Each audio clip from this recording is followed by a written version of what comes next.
শোনা যায় যে কলকাতা কর্পোরেশনের খুব অর্থ সংকট চলছে। হতেই পারে। কিন্তু একটা অদ্ভুত ব্যাপার আমি দেখছি কিছুদিন ধরেই রাস্তাঘাটে চলে, যে অনেক বাইলেনগুলো খুঁড়ে আবার নতুন করে করা হচ্ছে। অথচ কিন্তু বাইলেনগুলোর অবস্থা খুব একটা খারাপ ছিল না। ওটাকে এই মুহূর্তে না করলেও চলতো। আমি ধরে নিলাম তর্কের খাতিরে যে কলকাতায় 50টা বাইলেন আছে, তার মধ্যে 30টা অবস্থা খুব খারাপ, 10টা আরও বেশি খারাপ।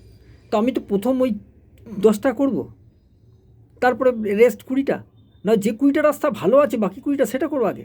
মানে ন্যূনতম পরিকল্পনা নেই। মানে এক এক সময় তো মনেই হয় যে বিশেষ বিশেষ কিছু কন্ট্রাক্টরকে, যারা রাস্তাঘাট তৈরি করে কর্পোরেশনের যারা কন্ট্রাক্টর, তাদেরকে জনপ্রতিনিধিরা এবং কর্পোরেশন মিলিতভাবে কিছু টাকা পাইয়ে দেওয়ার চেষ্টা করা হচ্ছে। তো মানুষের ট্যাক্সের টাকা নিয়ে এইভাবে নয়ছয় করার কি অধিকার মানুষ কি দিয়েছে? সততাটা ন্যূনতম জায়গায় থাকছে না।